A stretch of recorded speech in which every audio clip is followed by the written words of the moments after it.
Kayfabe Cards, your ultimate destinations for all things tabletop in Riverton, Utah. Uniting enthusiasts under one roof, we proudly showcase Flesh and Blood, Pokemon, Magic, Weiss, and One Piece, a gateway into an exhilarating universe of gaming.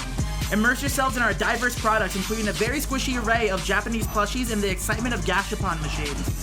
Our expansive play area invites you to duel in epic battles and forge unbreakable bonds with your fellow players. We open our doors every day at noon, embracing a realm where cards come alive and unforgettable moments are forged. Come join us at Kayfabe Cards. This is the Instant Speed Podcast, episode number 109, and I have one of the esteemed members of the self-proclaimed Council of Wizards. It is of Team Kayfabe Cards, chief sponsor. Am I on the team, by the way, Peter? Sure, yeah, 100%. Sure, yeah, 100%. That's all I 100%. want. Perfect. That's 100%. All I need to know. 100%. It is, in fact, Peter Buddensiek who joins us this week because, let's be real, Peter, something that you've known for a while that other people are kind of slowly figuring out is that Kano is always a threat. It is just always a threat, and I believe, did Kano win the most recent Battle Hardened? Yeah, it did. There was 2 in the top 8, and it won. Well, look at that. Look at that, Peter. How does that make you feel? Dude, finally, I've been saying it. It's been good for a long time. I don't know. This is one of the best metas for Kano specifically since Pro Tour 1. So this is the time. This is the time. But the thing about it, like, let's be real, Peter, here, is that you and I spent some time at multiple events, and most recently at the airport in Columbus, trying to learn and teach me Kano, which was, like, I will say this, it was very enlightening. We actually completely wrecked some people on Talishar, unsuspecting as such, but they cue into me, and meanwhile, there's you in the background kind of pulling the strings of how to learn Kano, and it's a fascinating hero for many, and what I want to dive into, besides some of the nuance of the hero and Wizards in general, I want to ask you about what the appeal is to you, because you've played it for so long, you've mastered it, you're one of the best in the world when it comes to Kano specifically, but also Icelander. What is it about Wizard that gets, I'll just be real here, people like you, people like Majin Bay, what gets you so damn horny for Wizard? Oh man, yeah, it's just a whole different axis of the game, right? Being able to take like the most amount of control over a game is like really is what like the most appealing out of it is that you get to Flesh and Blood, you get to attack and then you get to block and then keep doing that, but Wizard gets to do all of it pretty much almost every single turn while like thinking on your opponent's turn, and is really just trying to maximize the amount of decision points that you have throughout a game. And that is like mostly the appeal, is be able to, I'm going to take a lot more game actions, and I'm going to take a lot more decision points in this game, and I will come out on top because I will make better decisions than you will during the game. And that's basically the appeal of Wizards, basically. Sounds good to me. I mean, a lot of it is just being able to make decisions within those sort of greasy margins and finding edges against an opponent, because it feels like you have access to more real estate within the framework of the rules than others do. And anybody can play cards that can be played at instant speed. I mean, this is not necessarily a outlandish idea. We've seen Art of Wars being played predominantly offensively, but also defensively for sort of a little bit of trickery and some switcheroo here and there. Do you feel like Wizard is inherently an unfair class because of its ability to have so much freewheeling, access to instant speed mechanics? I'll say that like fundamentally, Wizard breaks the game, and like fundamentally, like the class will always be like very, very hard to balance, and something that like I know devs said in the past that they hate Kano, and they to design cards for Wizard is like extremely hard. I'll say that. Because if you go, too far into being good, like a codex could never be like printed in Kano. Like the cards like that could never be printed in Kano because it would just be way too good. And even like a lot of the middling cards that you think about in the game couldn't also be printed in Kano or Wizard specifically because that card would also be too good. Like Aether Wildfire, for example, is just another card that's built onto another layer. just like one more damage plus to like maybe one or two more things on the chain than Aether Flare, and that card is like the best card in like basically the best card in the deck, right? So these small tweaks to the card make it like super hard to balance. I do think Wizard like fundamentally does break the game, but there's so many things that they can do to keep it in check. Like life totals is like the big thing they do done personally. Like obviously like Kano starts at 30, right? Like that's 10 life less than every other like most heroes in the game. And Ice Center started at 36.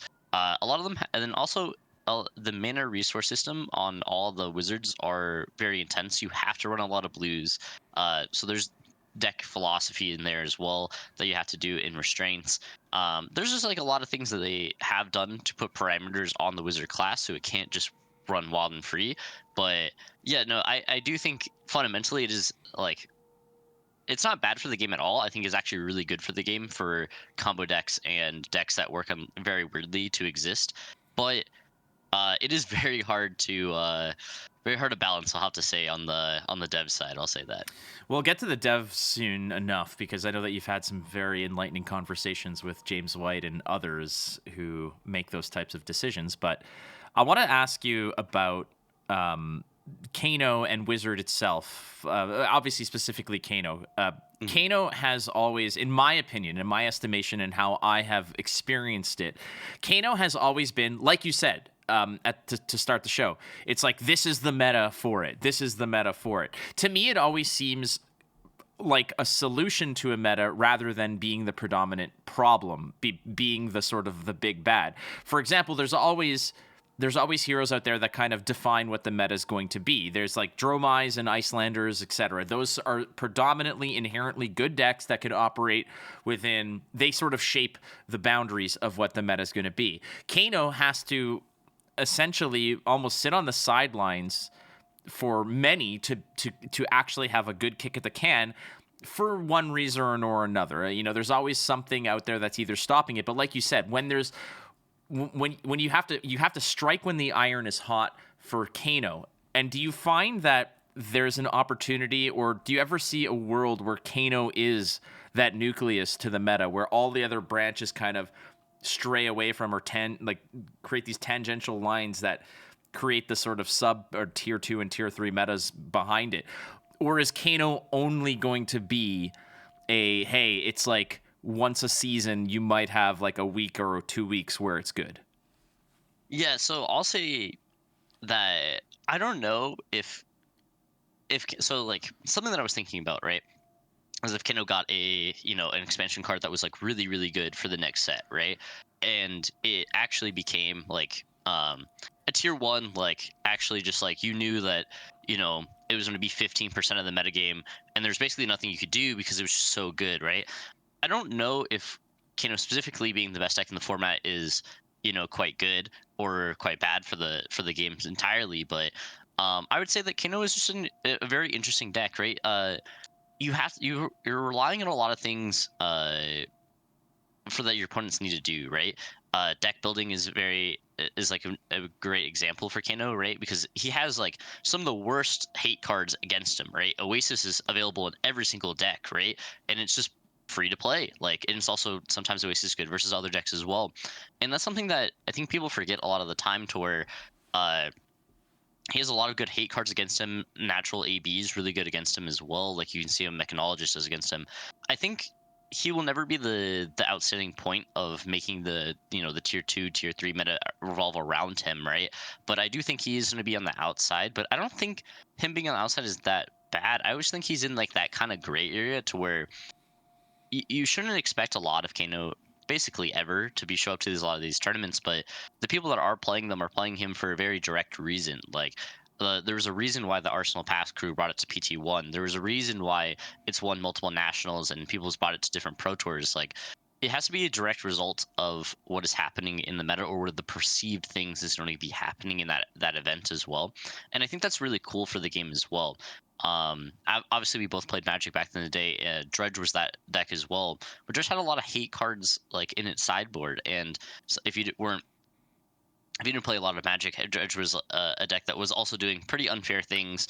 That had really good tool, like decks had really good tools to beat it, and it was inconsistent and basically has all the qualities of Kano being inconsistent, pretty fragile, and everything like that.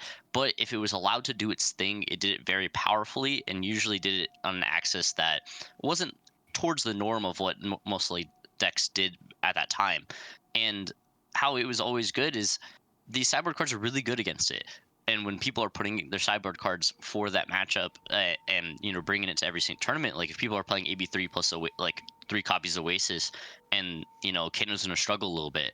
But if people aren't bringing that, that's when Kano can, as we've seen, top 8 multiple events in a row and win an event in a row.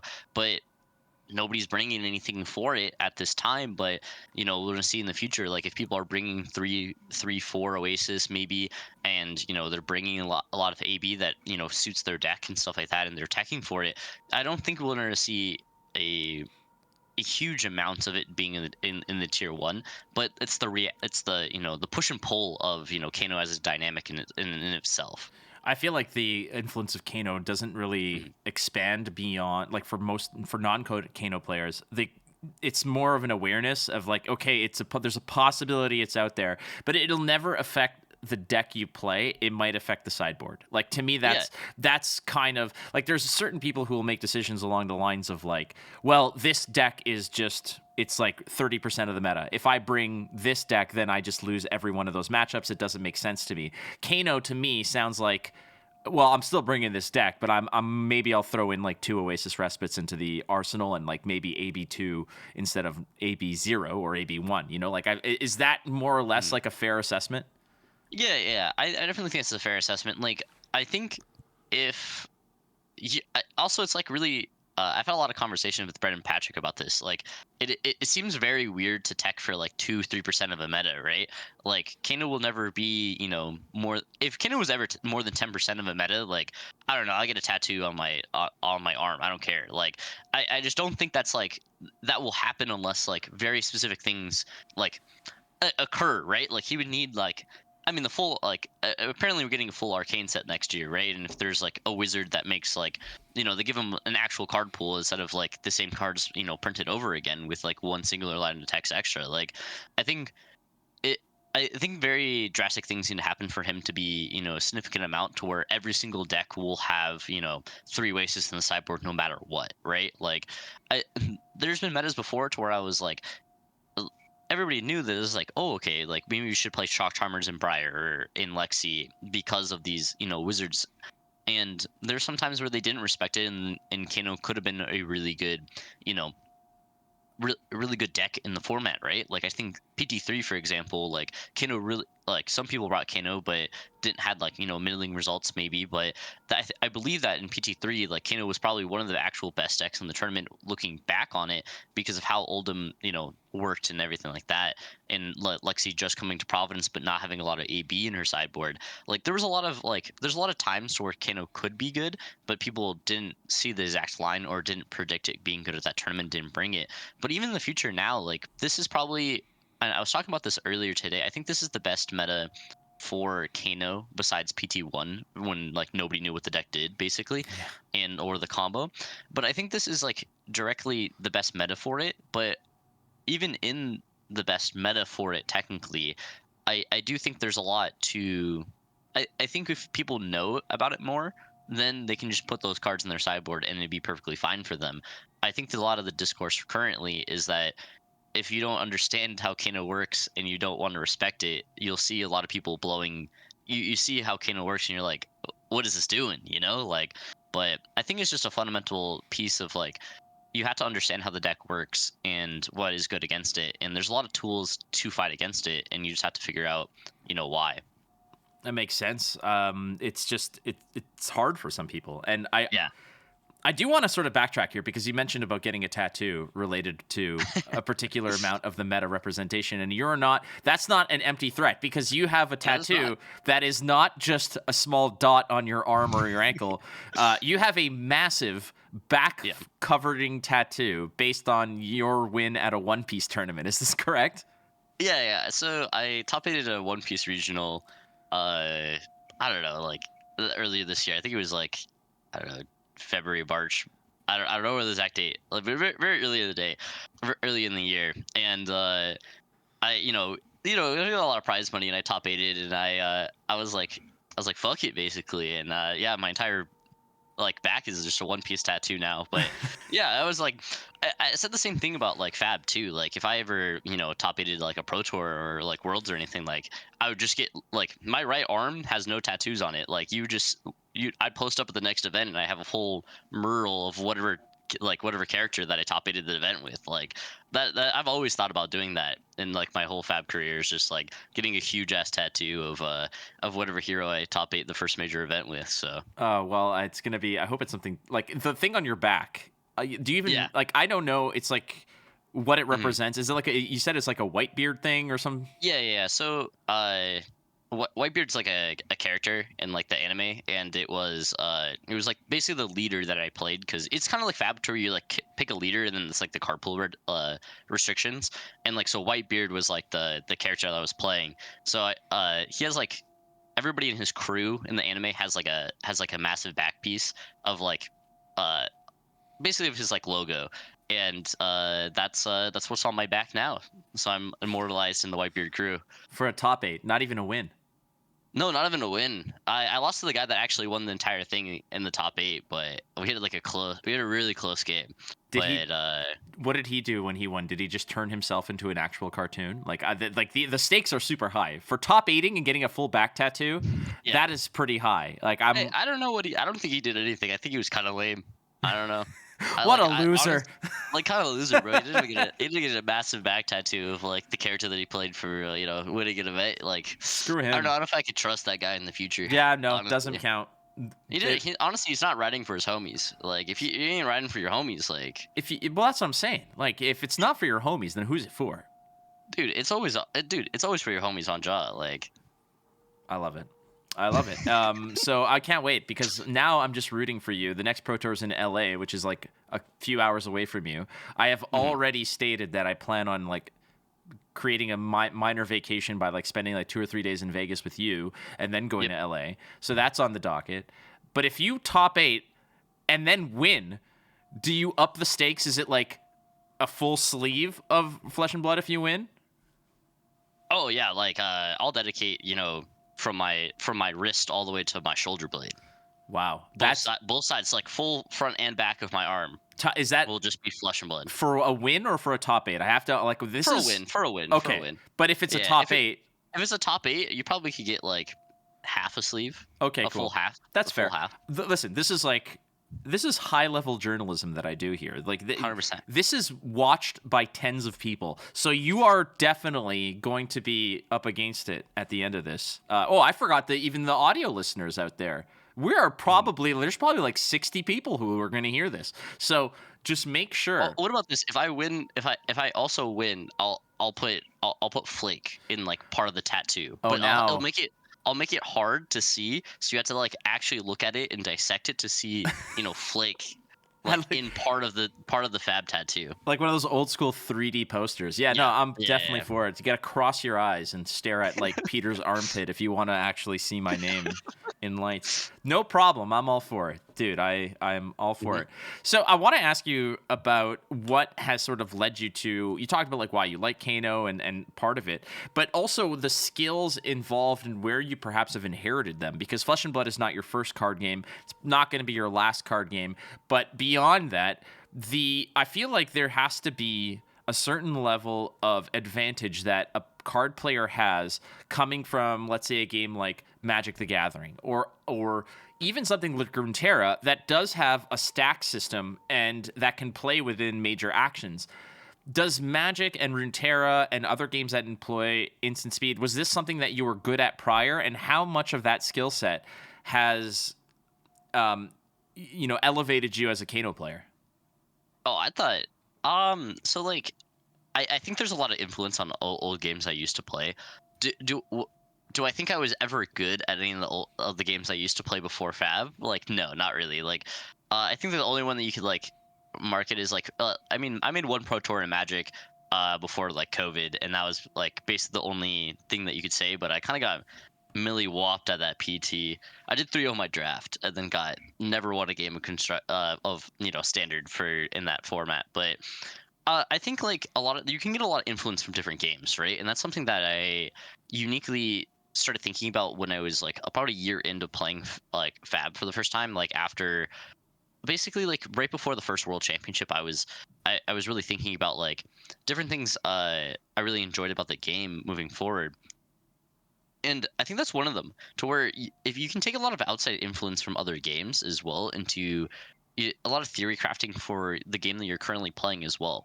I think something that is really interesting about FAB is it is the core fundamentals of like how much is a 3 block worth, how much is a card worth, right?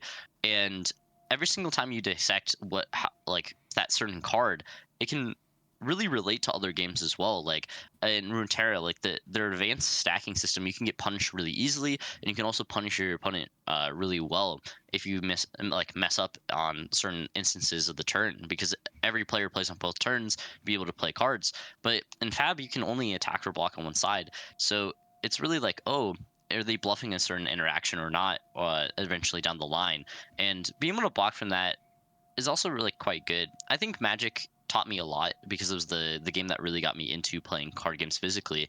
And I think being able to take a lot of influence from a game that has been around for like, I don't know, almost 3 decades now, and really turn it into something a skill set race basically. You have accused me of being a filthy Jund player. You are a Jund player. I am a Jund player. It was confirmed at the Christmas party. My license plate also says Jund, so I understand.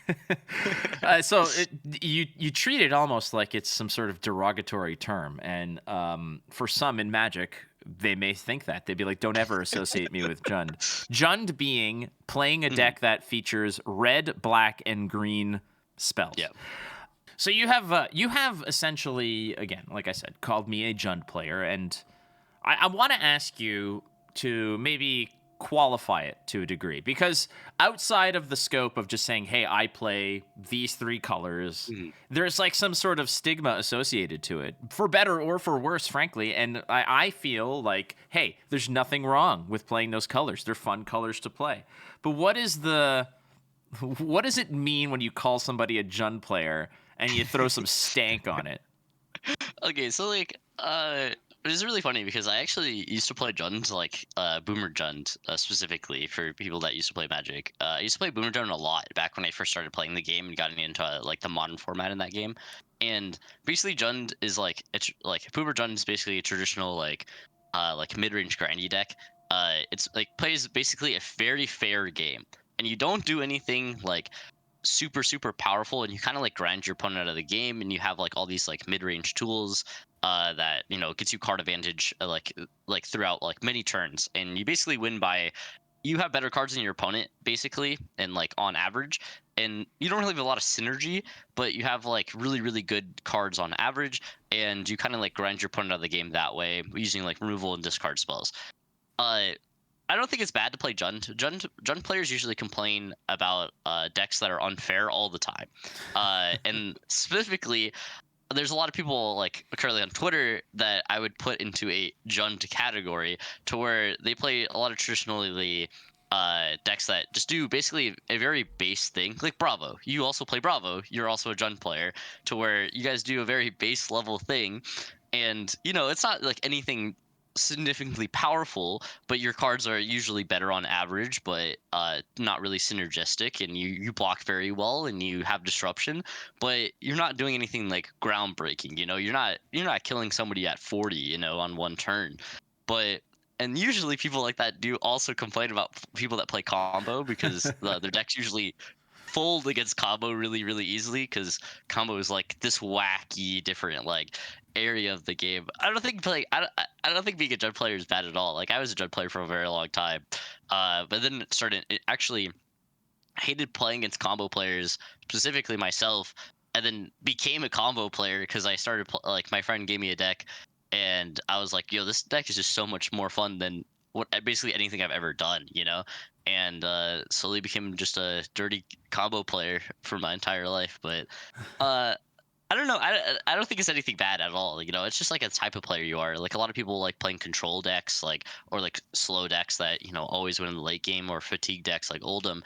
And I don't think that's like, I don't think there should be a problem with it. I think sometimes people say it in a way to where you're like, okay, that's not like nice to say. Like there should be no hate behind it. It's just the type of player that you are. You know what you like and what you don't like is it makes the meta. It makes the meta in the card game. And there has to be aggro players. There has to be control players. There has to be combo players. There's got to be Jund players. There's got to be Jund players, and you should be happy that you're a Jund player.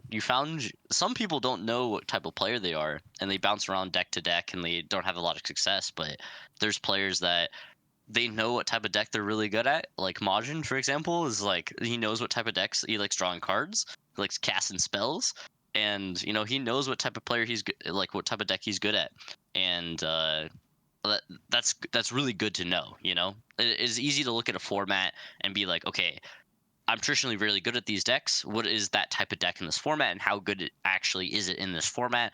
And then boom, you're done, and you can play 200 games of that deck versus the other decks in the format, and you're quite ahead of other people that have to put maybe 100 hours into this, 100 hours into that, and then keep going and going. So you definitely did put some stank on it. You said you're a Jund player. Like, oh, there's Jund players. My license plate literally says Jund. That's fine. Listen. Do you want my license plate, bro? I kind of want it. Yeah, I do. I'm not gonna lie, because nobody here is gonna understand what it means. But I should change it to a FAB reference. Next car I get, I'll change it to a FAB reference. What is it gonna be? What would you do it? I mean, I would have to check. Like, I was really surprised because I know a lot of people, like, per state has like a different you can get different license plates per state, if like depending on the people's license plate in your state. So Nevada didn't have Jund at the time when I bought my car, and then I don't know, I'd probably put Wildfire. Yeah, Wildfire. It's a perfect date. Yeah, definitely. Yeah, Wildfire, perfect date. Yeah, I think I would put Wildfire, but that's like like a lot of these words that like you would think people are like kind of like traditional words that are like pretty easy. Somebody could just have Wildfire and just be like thinking about like just a regular fire. Yeah, like they just think fire's cool, but like Wildfire is just like a reference to a game at this point, right? So some serial arsonist is just out there just being like, yeah, I got Wildfire, yeah, we got Wildfire, let's go. Yeah, that's like one of the things I would probably say. I'd probably do Wildfire at this point if I had to choose like a license plate, but no, no, it's just funny. It's just funny. I think that somebody probably has it because there's like some roller derby team or something out there that's called the Wildfire, like the Nevada Wildfire, and then somebody in your state has it, and then it's done, not knowing the potential that there's an actual wizard in the background. I'm gonna get baited, bro. Somebody. I mean, you've got Jund. Just live with it. But like, that's true. You did mention earlier that on Twitter there's some people who are complaining, who are probably Jundish players, about unfair things. Who are these people? Because the people that I see complaining about certain things were also the ones who were just absolutely celebrating that ice mechanics are now completely rotated and how it was like a scourge on the game, etc. I don't believe that's the case, but were those Jund players who were complaining about ice? Are those the types of people? Or are you talking more so about the fact that, hey, you're Bravo, you swing for 8 or you swing for 11, like that there's no in betweens. Maybe you swing a hammer, but like that's kind of where it goes. Who are these people that you're seeing complaining about it on Twitter? Yeah, I don't think these people are Jund players specifically at all. Like they're just assholes. You could say, no, I'm just kidding. I love them. I love everybody except like 2% of you, but yeah, it's fine. I think there's fine. I think like people have opinions, right? And I don't think it's wrong to have. I don't think it's wrong to have opinions that are like that you like something or you don't like something.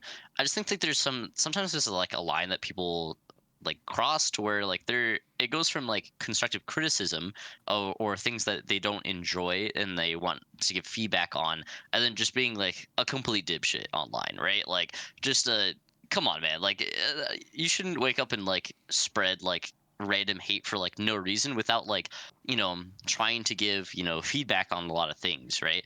I think I don't know if this is Gottlieb specifically, but I know somebody that I followed was saying that like they like took a screenshot of like somebody saying that like they really enjoyed. It was like somebody really enjoyed playing a certain deck, and they thought it was really cool for the game. And then there's like a little post like right under it, and it was saying that like they thought it was complete dog shit, that the devs would be so stupid to like put this in the game. I can't believe they would ever be so bad at their job to do this. And I'm like, come on guys, like obviously it's like one of them was like, okay, well, one person really enjoys this, and then the second one is just slander for no absolute reason, right? And I think more on like the conversation of like people like hating ice, or not liking Kano, or enjoying other things. It's like, okay, well, everybody likes different things and everybody doesn't like certain things as well, but there's a level of criticism that can be achieved, and something that for the better of the game, right? And I think a lot of people think that like their opinion matters, and honestly, for real, like a lot of people's opinions do not matter, right? Like, and that is something that a lot of people don't realize, that we're on a floating rock in the middle of space that is a galaxy ever expanding, and our opinions do not matter. So I don't think complaining on Twitter is going to do anything about it. I think at all. So you should quietly stop tweeting. Well, what my sort of response to that is, I mean, those were some very glaring words. I'm trolling. No, like no, but the thing about it is that you're not incorrect, and like it's going to sound incredibly insensitive. Everybody's opinion matters. It just doesn't mean that it's a relatively balanced or important one. Like I don't understand the what the goal is. Like you said, when decisions are made in the design of a game, there are so many pieces of information that people do not know about, that when something is printed or comes out, that they're looking at 10% of the picture and calling it terrible. It's like, I'll be completely honest with you. When I saw the trailer for Casino Royale like ages ago, I thought it was going to be a dumpster fire, terrible movie, and I didn't go see it until a girl made me go see it, and I was like, screw her. This is the best movie I've seen in a long time. And people are wrong, because I got 2% of the information and passed judgment on it. That is, it's sorry. Yeah, go ahead. Oh, sorry. To piggyback off of that like topic as well, like I think like I actually like think it is very noble and very interesting that Brian Gottlieb just like basically put himself in like the forefront of like anybody that ever complains about devs on Twitter specifically, or like online, always like at Brian Gottlieb, or like basically like Brian's always in it in some way, because he's the front like face. And I think that's super noble of him to like, he's taking all the flack for like or like criticism from a lot of people, or the positives and the negatives for like basically like the majority of this company, right?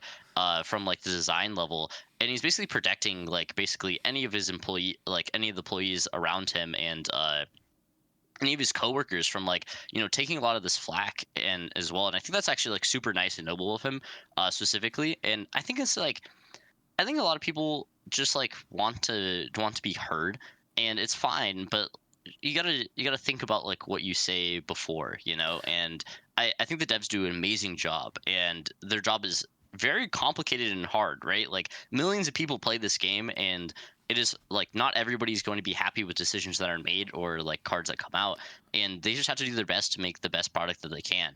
And I think a lot of people got to appreciate it, like making games and balancing games and different things is like incredibly hard. And you get a lot of flack on it on the back end, and I think people got to realize that like they put an increasingly amount of work every single day into this game, and they know increasingly more than we all do on the back end, and how to create games and how to balance games. And you gotta give them the respect if you're giving criticism as well. Like you can give your criticism, but you have to acknowledge that they are they're doing a great job, and that's the bottom line, is they're doing a great job. Well, I mean, it's an interesting topic to dive into, and I'm not afraid to sort of dig in and get into the weeds here at all. Like the reality is what people don't get, and you could just ask Sasha Markovic, because Sasha Markovic is creating his own game, has been creating it for quite a long time, and it's a grueling process. And he is somebody who's excellent at the game, who has been involved in game and game design, and it is a grueling process. And the fact that when Flesh and Blood was released in like 2019, it's not like James made it the summer before. It was a 5-year process from the conception of the idea to the fact that it was on a shelf somewhere. And what the other fact that I think that people don't understand is that the next 3 sets are done. Like, so when you're complaining about a card that was printed, let's say in Bright Lights, and you're saying this card is, I can't believe they printed this card, like, or this card is garbage. What you don't get is that the card might not fit into the mosaic cleanly right now, but that card was balanced for the next 2 or 3 sets that have already been in design process. Like Heavy Hitters, done. It's shipped. It's at the stores, like waiting to be put on shelves. The set after that, that's already printed as well. I hate to tell you, but like the set after Heavy Hitters is already done and at the printers. The set after that is getting the final touches and the last little, tweaks and such to it. And then it's after that, like 3 sets down the road, where your whining and complaining can be addressed. But the whining and complaining is already anticipated and might see, some sort of, lift up in the sets afterwards. But the problem that I have sometimes with this kind of conversations is that, like you said, like, good on Brian for putting himself out there and for better or for worse, replying to people's complaints, some of which are prominent in other communities. I'm not going to name names because I'm going to get blocked by this person anyways. But those types of conversations where these people come in and want, like, what is the objective of saying XYZ person, like Brian and James are stupid and they can't design games and they don't know what the hell they're talking about and they're dumb and they're this and they're that, at Brian Gottlieb, at James. What are you anticipating? Like, do you expect a phone call? Do you expect an apology? Like, the problem is that opening dialogue with anybody in the freaking universe should be done with respect and, like, for the most part, the emotionality of it aside. And like, that's what really gets me laughing about things, is like, the reason why I have a lot of a good network and a lot of good contacts and can speak to so many people in the industry is because for whether I'm upset with something or happy with something, I approach it from a very neutral perspective of, let's have a conversation. But there's so much just blown up emotion that's out there about card balance and this and how everything is taken so freaking personally. I hate to break it to a lot of people out there. They're not designing the game for you. They're designing the game for everyone. And you are such an insignificant speck on that tapestry that, yes, you matter, because without all those specks, we don't have a nice picture. But the fact that you might have a burnt pixel doesn't mean that the entire landscape of what we're looking at is completely skewed. Yeah, I think that's like, it's majorly true, right? I think people forget, like, that you should try to, like, see, everybody's opinions from their side, right? And there's 2 sides, there's multiple sides to a story, like, that's something that, like, I've always learned, that in, like, especially in life, is like, one side may be telling you, their opinion, but you shouldn't always believe it 100%. And you should, seek out the other side and, like, ask them, why are they doing this? Why, like, what is their motive to this? And, find a middle ground in between, There's not a lot of compromise that I see in a lot of, like, aspects in life, and, aspects of, like, people, like, criticizing things online either. Like, instead of just one opinion, you should have a balanced aspect and, like, a multifunctional, like, area for it, right? And you need to form your own opinion, yes, but you need to also take into account of other people's opinions at the same time, and build as a community together. And that's something that I think is very lacking when people randomly just spread, like, just like, random stuff on, like, Twitter for, like, no apparent reason. Just be like, there's a lot of ways to address a lot of the things that you may not like about the game, and say, like, hey, if this could be fixed, or, like, I've had not a lot of fun interactions with this specific thing. And there's a lot of ways to go, like, to get feedback from that as well, instead of just randomly posting hate Twitter threads and, for, like, no apparent reason, right? Like, I think there, obviously, like, it's a small, like, percentage of the community as well, and I don't think, like, particularly, like, there's anybody to, like, call out for it as well. Like, there's some people that, like, do it more often than others, but trying to find, like, a balance of these posts of there's just, like, no objectively correct thing about it. Like, and trying to find like an outcome to be, you know, better for the game and better as a community, like, you know, because of it. That's like I've encountered this a few times as well, where people will love to just sort of ruffle feathers and, you know, be champions on the internet, and then you go like I am shameless. I'll go right up to these people at events and be like, "Hey, what's going on?" Like, and they'll have nothing to say. I'd be like, "Hey, remember when you said this, this, this?" And they will fold like a 7-2 offsuit, like just absolutely immediately mucked. And I'm just like, "Oh, okay." Like. It was like the same thing with like Dylan. Did you watch the Dylan Dennis versus like Logan Paul fight? To where like Dylan Dennis for like 6 months went in a parade on Twitter and just like blasted everything about Logan Paul and his like fiance and everything like that. And then they get in the ring and he just gets his ass beat, just like straight up just gets his ass beat. And you're just like, okay, well, like you could have just not talked shit for 6 months and then now got your ass beat as hard, you know? Like, I don't know, like you should have, instead of been on Twitter, you should have been, you know, being better at the game or like better at fighting, you know? And maybe it would have been, you know, the Paul brothers are douchebags, but like I get like if if you're like shit talking his fighting skills and then you get completely slammed down in the ring, the difference there is that those people actually like they met and they settled it, and there was a resolution. A lot of the people who are on Twitter who just are throwing barbs and whatever have absolutely zero experience or solutions.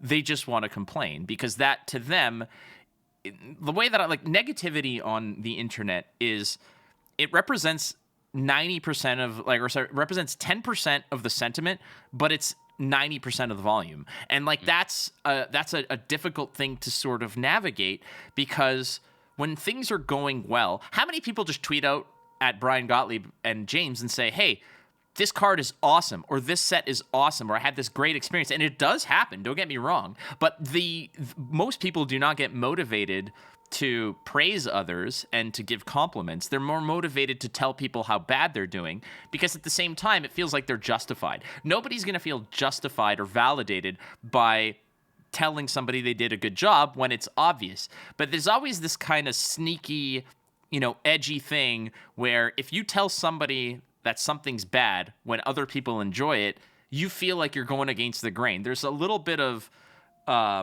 there's appeal to it because you feel like you're doing something different. You're blazing your own trail.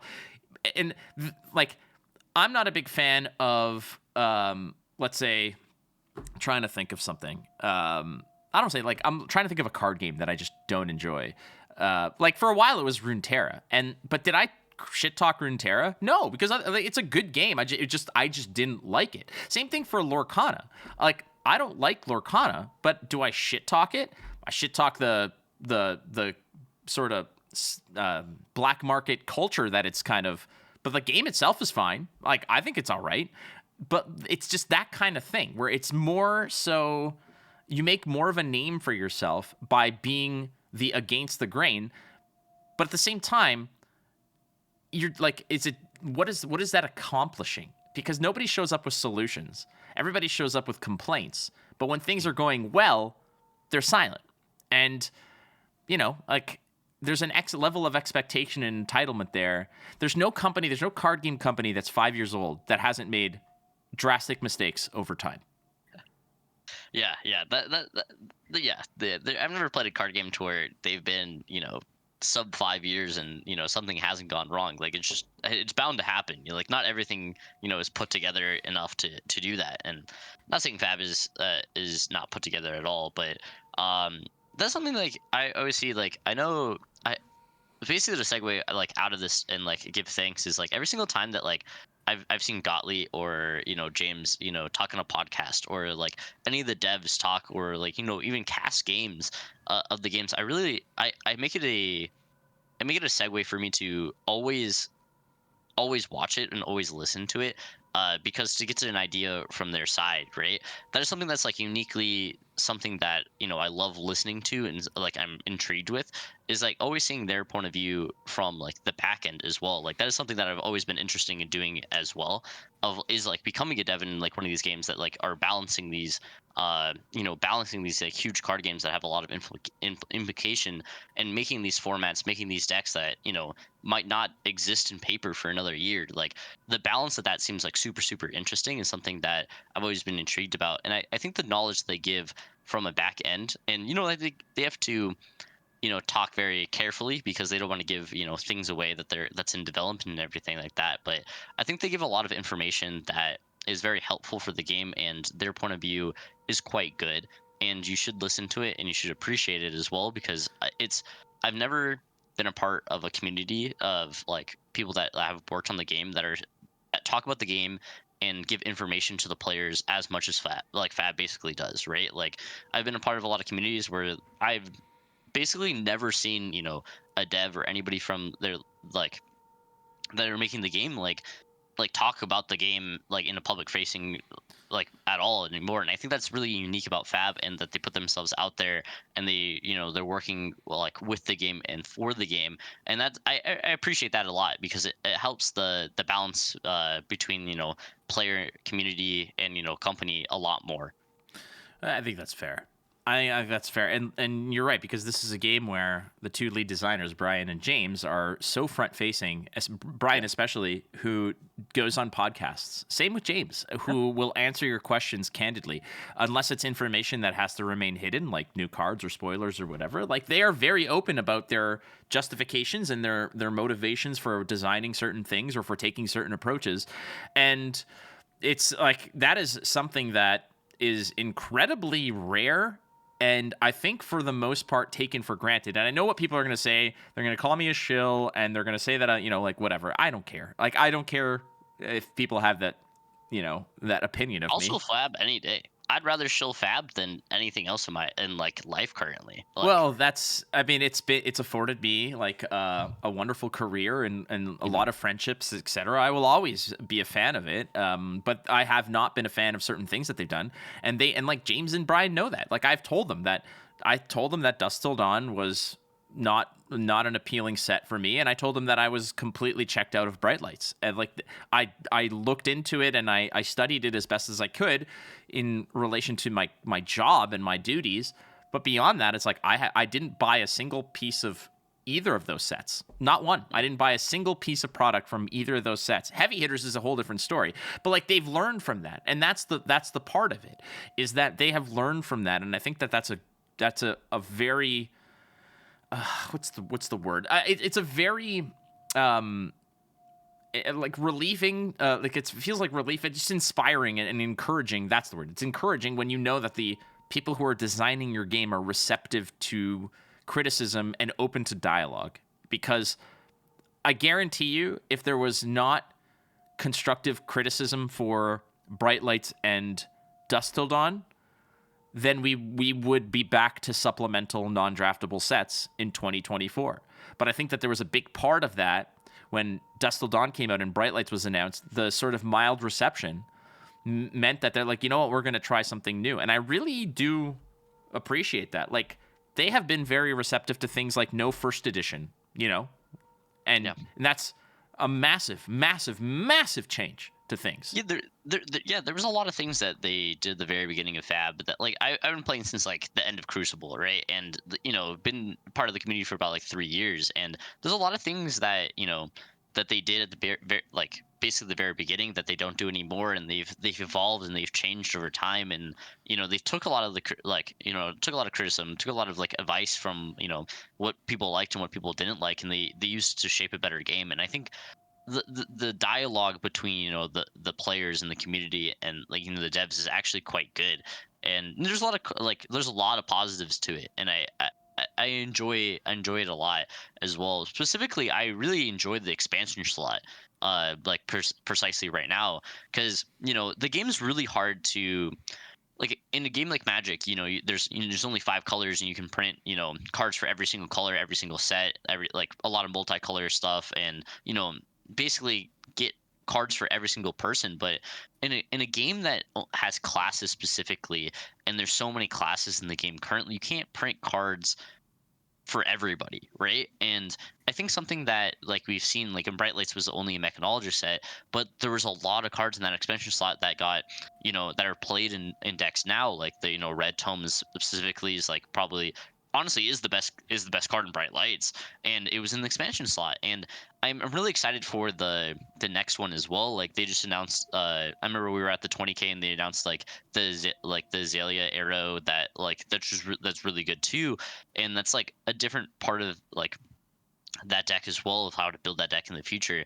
And I think the expansion slot opens up a lot of design space as well, because even though your main set could be like, here's here's these three classes, like we're getting the Brute, Warrior, and Guardian thing, and you're like, okay, well, this is going to make them maybe a little too good if we print certain cards into the main set. So let's add, this matchup that, would be atrocious into one of these decks in the future. Let's add a card in, the expansion slot to help that this specific class help like in this next upcoming meta. And this deck hasn't been performing quite well, and it doesn't look like the meta is in a shape for it to be well as well. So let's give it, a little bit of power boost on some like type of scale as well. And I think that's really interesting in a game to where you can't print for every single class, every single set, but you can give buffs and and new sets to like cards to different classes in different expansions. And I think it's really nice to see.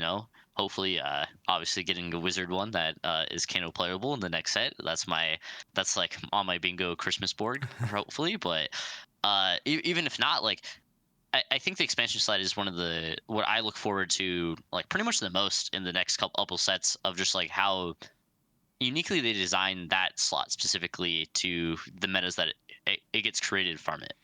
It's usually a Majestic, obviously, that just kind of supercharges or adds a little injection of life to other sets, because this has been sort of a difficult thing to balance. When I always go back to Gwent because that's where I have a lot of my experience. But in the later stages of Gwent, by the way, Gwent actually just this past weekend had their last ever World Championship, and I'm going to pour one out for my homies at Gwent who really, if you don't know, that's where I started my career, was in Gwent. They gave me my first ever professional opportunity at broadcasting, so I owe them my whole career. And we've had our differences, but I love them to death. Ultimately, though, towards the twilight of their years, the last like year or two that it was still an active competitive game, they were putting out sets of cards, like 20 card sets, because they didn't have the resources to do full expansions. The problem is that all of those cards that they put out were meta defining for each class,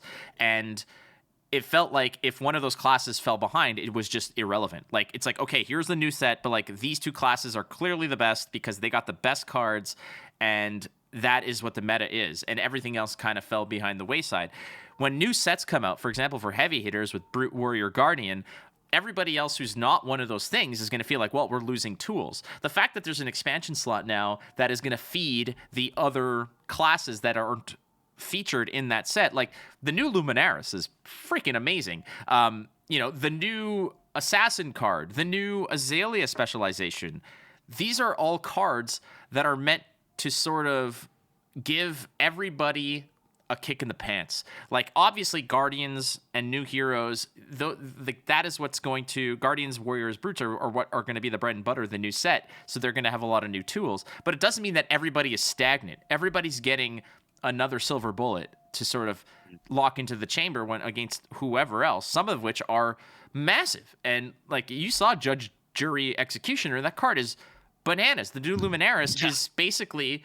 Fino was talking and saying, y'all aren't ready for this. And we weren't, because this new weapon feels like has just injected relevance into Prism, where Lucas Oswald at the 20K brought it, played it relatively successfully, pretty well. And now suddenly you have, like, it's got, all-wheel drive and a turbocharger. And you're like, okay, now we can bang. And, like, now it's going to be fun. So...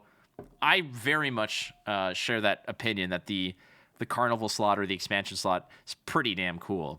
And to piggyback something that you said like 20 minutes ago was of how it's been 3 sets in the future for like basically in 3 sets, like you'll see a lot of like the stuff that comes out of it. In Dust Till Dawn specifically, I remember listening to a podcast of where Brian Gottlieb said that they didn't think that Prism, uh, they thought Prism would have a more relevance in like the meta, or like people would have saw Prism more as Prism didn't land well with the community. I'll say, like, I think it was part of the quote or something like that, and it didn't really land really well, and a lot of people weren't playing it or didn't think it was really, like, quite good. And you can see that, like, from Dusk Till Dawn to this heavy hitters, it's pretty much almost 3 sets away. So when they first and you can just see the direct parallel of like, okay, they got the feedback that Prism just is not going to be good, and or people did not see what they saw in development. They didn't see the clues as much, and they have to give it another card to like piece people into playing the deck, piece people into playing the deck how they think that the deck should be played or what is designed around. And I think that's really cool to see. That's like when I saw the Luminaris, I remembered that specifically of like hearing that to where they didn't think that Prism was what they thought it was in development, and I was like, wow, like this is a direct correlation of of what they thought about it and what he said about it, and now to where the deck should be built in more of a direction that they believe that it should be in. Yep. I mean, if there's one thing that Guardians hate, it's auras and bullshit. Like, let's be completely honest with you. They can't swing auras anymore. Specifically, it says heralds and angels. Doesn't matter. I just hate it all. Okay, well, you kill these things. I might actually so I went from being the first hero I ever put effort into was Katsu, and then it was Prism. Prism was sort of my number 2, and I absolutely adored that hero. But when she wheeled out, it was Oldhim, because Oldhim I think is still my all-time favorite hero because I'm a defensive player by nature, but that hero's gone. So I might actually wheel back to Prism because I loved the grindy nature and the instant speed nature to sort of wheel us back to Wizardry. The fact to me playing Prism was very much a slow burn of just sort of withstanding this monumental pressure to eventually turn a corner and outlast your opponent and just really shove it down their throat. And I thought that was something that I'm looking forward to with Luminaris coming out. And I'm excited, dude. And I'm really, really excited. But one thing that I think for you're not excited for is based on a conversation that you had with James regarding Wizard and Wizardry. Or was it Brian? Either way, it was one of the developers. Yeah. Somebody, I forgot the exact post. I'm like forgetting it now. But I remember talking. I was talking to somebody or asking questions about like the full arcane set. And it wasn't... I heard that it wasn't specifically for there's a lot of like confusion, and I've heard a lot of different things about it as well, but I heard that it wasn't like specifically for Kano specifically, or like how they're doing the arcane set isn't how I specifically would like the arcane set to be, but which is like different. Like I'm really interested on this arcane set, not just from a Kano's perspective, but on just like a fundamental design perspective of like how are you doing it, right? Like how does this come through? So I'm pretty excited for that set specifically whenever it comes out. Maybe it's in 24, if it's 25, I'm here to see it because I'm pretty excited about that. I hope there's a lot of good Kano stuff in it. I mean, from the Twitter personalities thinking that Kano won't even survive for the next 8 months to see the full arcane set, maybe not, but I do think Kano needs a little bit of help to not just be maybe in a direction to build him in a different way, to not just be an outlier. But I'm pretty excited for this full arcane set. Like even if we get Runeblade hasn't got a lot of love recently as well, and I can't wait to explore these old loves and how their next take on arcane specifically I think is going to be pretty interesting. So we got some questions rolling through. I want to get through some of these before we dive into your budding career in broadcasting. But we're going to talk first. This one is from Pat Shaw asking, Kano has pretty polarizing playstyle. Love it or hate it? Is Kano the hero you enjoy playing the most, and what hero do you enjoy the least? It's easy to say that it's got to be your most loved hero to play, right? Yeah, currently, yeah. Currently, yes, it is the most, yeah. But which one do you hate playing the most? The design that I don't like, the design, or like how, or just like I don't like playing against it. It says which hero do you enjoy the least? This could be as playing as or playing against, I suppose. You can give us both answers. You know, so what I'll probably say,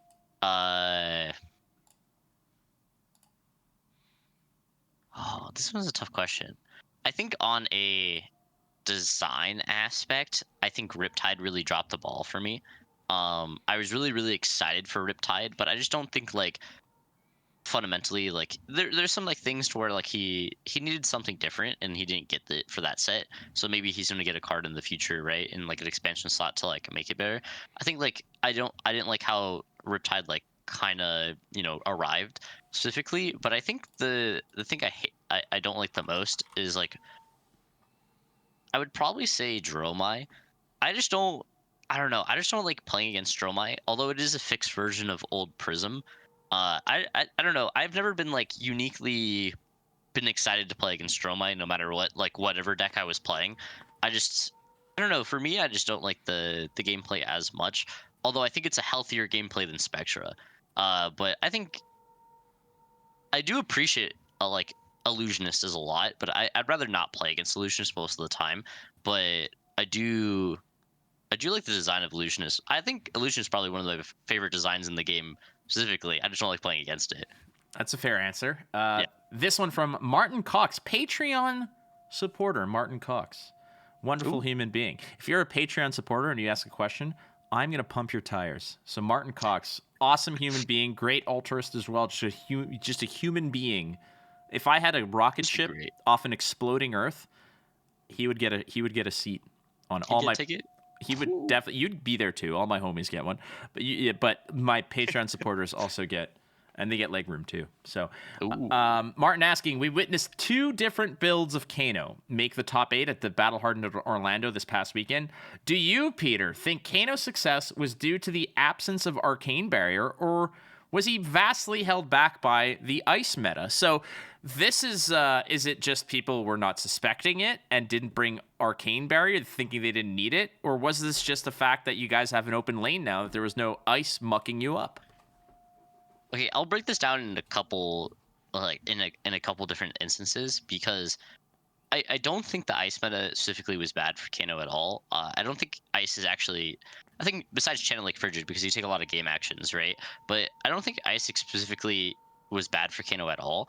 I just think how those meta reacted to how ice, like how ice was in those metas, and how the meta developed from that wasn't like the best from Kano. I think currently, why the 2 different styles of Kano did really well this weekend. I actually just watched the Julian's, the one who was playing like the defense reaction ones. I just watched his like camera game versus Brody, and I was like, this is an interesting deck.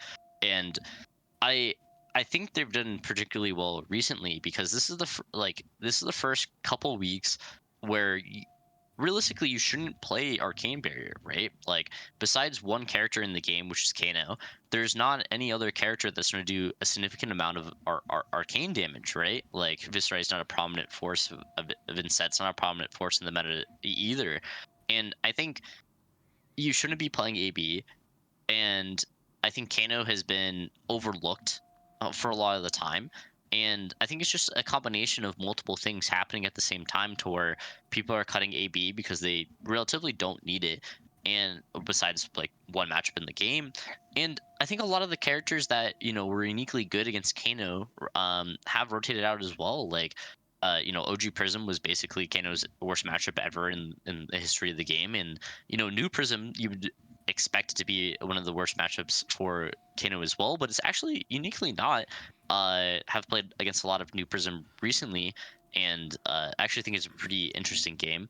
And there's just a lot of things in the meta right now that don't uniquely interact with Kano in the way to where it hurts him, and so he's just actually positioned very well. And the decks that would be very good against him. Like, I played against Boost Dash in the top 8 of that 20K, and that's probably Kano's worst matchup in the game currently, and there was none in that top 8, right? And I think every matchup in that top 8 was good for Kano. So it's just like how the meta responds and evolves is going to be really where I would see Kano's success. Love it. One more coming in from our good friend Jeffo, asking, what would your quote-unquote Christmas present card for Kano be, or what would you like to see from the design in the future? It may be horribly broken, but I'd love an arcane version of Final Act for him.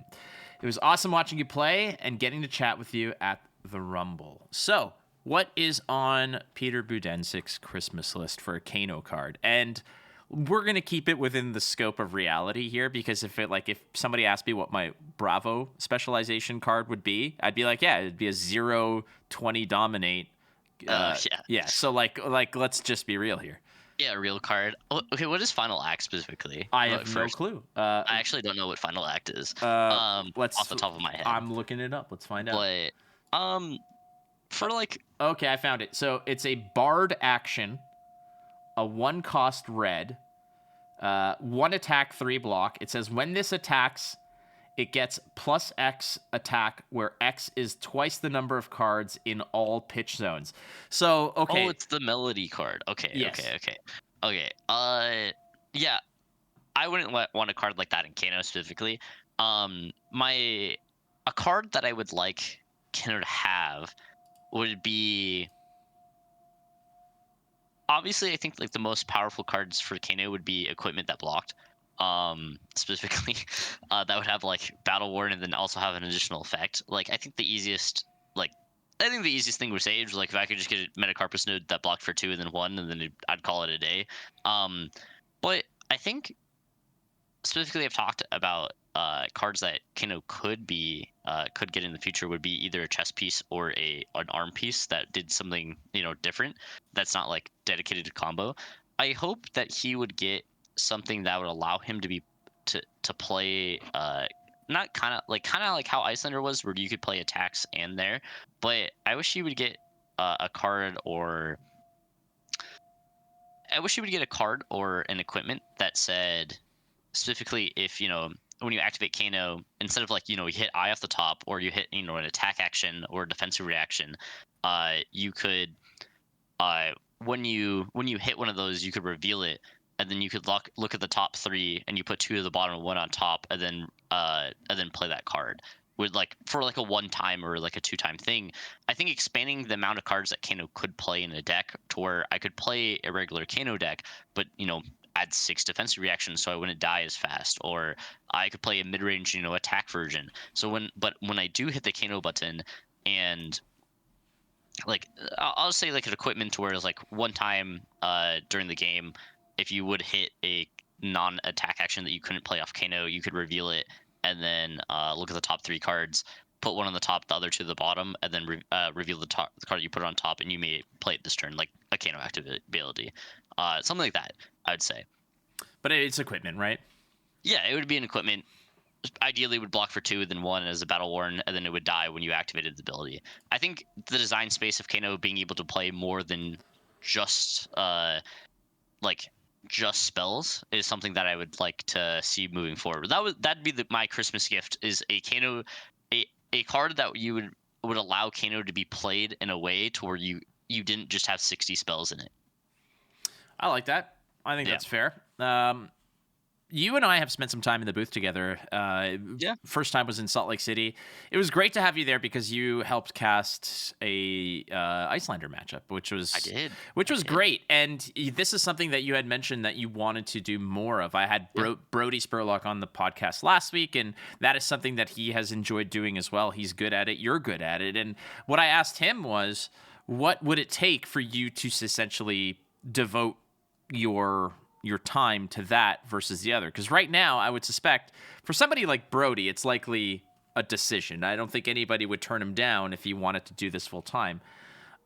But obviously, he's on this like historic run of just winning shit. Like, that's just what he does. Yeah, he's killing it. but for yourself, and I'm not saying that you're worse or better or whatever, you're also a very successful card player. There is something at stake for you should you want to make that shift. But broadcasting is something that you still want to do. What would it take for you in this case to sort of forego practicing, grinding, and just devote to the booth? Specifically, I'll say for like the Pro Tour that's in LA, right? Like I love competing and everything like that, but if LSS sent me an email and was like, hey, I've heard you talk about this, or I've heard you like do this in the past, or somebody's recommended you, do you want to, be on the broadcast for, like, can you, work a battle hardened, and I can decide, and then maybe you can be on the broadcast for the Pro Tour, right? Like something like that. I think I would take it, honestly, right now, just to explore that opportunity, right? Like, I think it is something that I wanted to do, and uniquely, I think even like, obviously I love competing, and competing is like the first thing I want, but I think also, on a bucket list of things that I would ever want to do in a card game would be, cast a Pro Tour, or, work as a dev one day. And I would take that opportunity if I got it. I would say that. It's one of the things that I always am so happy to have whenever there's like a Kano or something up there. Usually it's like I'm alongside, let's say, DM Armada, who's a very, very accomplished and very good wizard player and Kano player, obviously. But having you there next to me, it just, like, myself, as for people who don't know, there's typically two roles at the desk. There's like the lead role and then the expert / analysis role, and that kind of evolves with chemistry, etc. But you were clearly the expert. That was your role. And for me to sort of be able to, draw the lines and you paint the picture, like, that was always a very great aspect. Do you consider yourself, from a broadcasting perspective, just a specialist, an expert, like somebody who's going to go in for XYZ? Or do you feel like you're, are you more of just I know everything down pat, like I can lock this down? I mean, it's a tough question to ask, because this is where you have to kind of pump your own tires, or come to sort of like, have some sort of realization that's like, yeah, like I know for myself, when there's a certain hero that's up there, and like most recently at the Realm Rumble, I was very clear, and I said, this is the weakest format for me personally. Bright Lights Draft and Bright Lights Limited is the one format where I feel like I'm doing a disservice to the broadcast. So I asked to not do the draft, and I think I did one or two of those matches, or one of the matches. But ultimately, that was a realization for me. I'm like, I suck at that, and I'm going to admit it, and it's something I have to work on. For you, do you feel like there's, or do you consider yourself just a wizard specialist, or do you sort of transcend? I don't think I'm a wizard specialist. If anything, I'm a FAB specialist currently, like, for a fun quote. But so I would say that if I could broadcast, like, if I did broadcasting, right, obviously I've only done it a couple times, and I've commentated like a little League of Legends, but like an indie circuit, and the one that we did at that time, and it's something that really intrigues me to be able to talk about things like that from a more of an entertainment type of view, right? And trying to put a product for the players that are watching. And I would say I probably lean towards the role of being like more the expert that could deep dive into certain things that are happening, or why players would play in a certain way. But that's also like more the information that I have coming from a more competitive side of like why these decisions were made, and what their game plan would be in a more micro decision level, right? And I would say probably I would be more of one of the expert, more than like somebody that would lead the questions for the expert or something like that, right?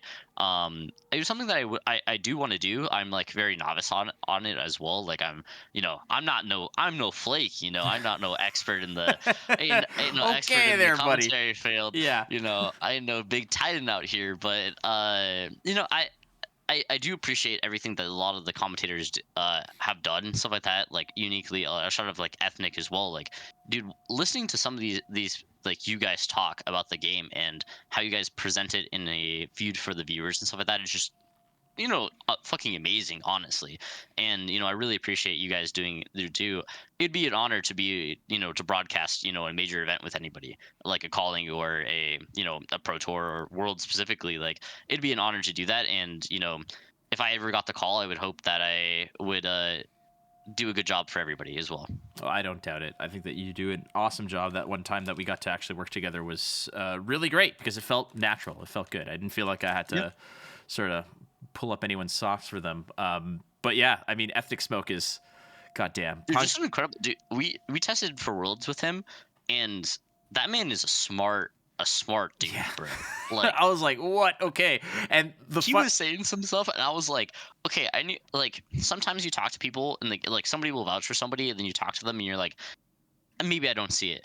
It was like 30 seconds in to us, talking about a matchup and stuff like that, and he just said like one of like the smartest things I ever said, like I've ever heard about, like talking about that matchup and like how he thought about it on like a different level and like how he like approached the matchup. And I was like, this dude is so smart. I was like, if he wasn't, I'd honestly think if he wasn't casting Worlds, I thought he would top 8. Like, after playing like 4 days straight with him, I was like, go play. I was like, you should be playing, bro. Like, you could literally win this tournament, like, off of the knowledge that you were talking to us about. And I was like, I was super impressed with him the entire week. And I'm excited to see his commentary, and decided to, hopefully I can work with him for the next pro tour, or the next event that we could decide as well. But yeah, no, I really appreciate like all the stuff that you guys do on the broadcast, because I do rewatch every single round of every single event. You're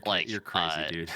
Every single time, and I would say that I've watched a lot of games and a lot of hours of other games. And there's some commentators that I would just kind of mute or like skip that video if they're commentating. And FAB specifically, I think, just has an amazing broadcast group that comes with the game. And I really appreciate being able to the longevity of the game from it. And yeah, it's been great. We have a good crew. I'm really lucky. I get to work with some really, really awesome people. And Charmer, it's awesome to. And Charmer. It's like, that's the fun part about it, because the aspect is in reality, like, I got into card games not to like ages ago, or got serious about them. Like, when I got reintroduced to card games was with Hearthstone, like in 2012 or 2013. And it was literally, I was sitting on my friend's couch. We were watching a hockey game, and my buddy's on his like iPad or his phone, and he's like, "Dude, have you tried this?" And I said, "No." And he's like, "It's cards." I said, "Yeah, but it's not cards. It's a video game." And he's like, "Same thing. Just try it." And then I was like, "We're doing this. Like, I'm in." Yeah. And when I really dug back into card games, 10, 11 years ago, I did it because I wanted to compete. But this just kind of sort of swung naturally for me when I moved and I needed an outlet to connect with people. It was streaming. It was streaming card games, streaming Hearthstone, then Gwent, then whatever. And for me, I still have that itch. I still want to compete. It's easier to go from being a world-class competitor to the booth than it is to do the other way. It's so weird because the preparation is similar. I'm still jamming high-level games. I'm still having conversations about strategy. I'm still understanding the matchups. But it just seems like there's this invisible wall that I'll just continuously hit, and the only way I'll bump through it is if I devote the 40 to 60 hours a week of pure intense grind, that's kind of what it takes. It takes an insane amount of dedication to play this at this level. But I still have that fire in me, Peter. It's unreal. And I talked to Majin about this a lot, and I've sort of opened up with you and with other people about it. And it's like, until the next major event that I'm hired, I'm gonna treat it like I'm a competitor. I'm going to Hartford because I want to win. I'm going to whatever else is available. Like, I want to go to Warsaw. I want to go to here. I want to go to there. Not, if I'm not hired for it, I'm going because I want to win. I'm not going to, X2 drop and then go do side events. My passion still resides there. And it's just something I can't reconcile, because I just want to freaking win, Peter. I want to win. It's actually crazy. So I talk about. I've had that same conversation with multiple people of like being like, playing a board game with your family, and you're just like, I'm trying to win this board game. I'm not trying to have fun. And it's just there's different stuff like that, like competing at any level, or playing cards and stuff like that. And I think it's very unique. And when you have the fire of always wanting to win and wanting to you wanting to win, or you wanting to compete at a high level, that is something that uniquely very few people have, and that is something that you should try to obviously take seriously for no matter what capacity that you can do it in. I always had that. I had that drive in Magic, and I didn't have enough time, or didn't have a wasn't good enough in that game specifically to make it to that far. But uniquely with FAB, I've had an amazing a pretty great career currently, and keep it going. Hopefully, had a disappointing Worlds, but hopefully go there. And I really understand where you're coming from specifically, to where, yeah, man, you should be trying to win these events if you're going to them. Like, I'm not showing up to a calling to just state 2, like I'm showing up to calling to try to top 8, trying to win the whole thing, like you should put these expectations on yourself to try to be better at pretty much anything in life. And I think cards specifically, trying to compete, trying to win. But I think you're doing a damn good job what you're doing right now commentating. But I appreciate that. I could definitely see you top 8ing as well. Hell yeah. I just need one, man. I need one. I tasted it. I need more than one. Yeah, well, it's because you've been there. You've done that. Like, I'm trying to get a Worlds here. You are going to get a Worlds. This is the beautiful part about it, and you're going to do it your way, which is with Kano, because you're psychotic. And we will talk a little bit more about tips to get to Worlds and win it as Kano, as well as some of the more interesting misconceptions of Kano players as a Tier 3 Patreon exclusive. So, if you want to hear more of Peter talking about how to win as Kano, how to beat Kano, what it's like to be a Kano, you need to subscribe to Patreon as a Tier 3 member. Go to patreon.com/instantspeed. For as little as $2 a month, you can say, hey, Flake, good job. Way to go. You're all right in my books. And that's all it takes. And Tier 2 plus gets early access. Tier 3 gets exclusive content. There's all kinds of cool stuff. So, Peter, thank you for that wonderful Tier 3 exclusive. 100%. If nobody listened to it, if you're listening to this podcast and you didn't listen to that, you missed some nuggets, baby, with extra sauce. Peter, for those who want more of your insights, want more of your expertise, you do have videos, you write articles, you do a lot of great things to improve the community. Where can we get some more Peter Buddensiek? Yeah, I would. If you want some more long form content, I would go to my YouTube channel at Mask of Momentum.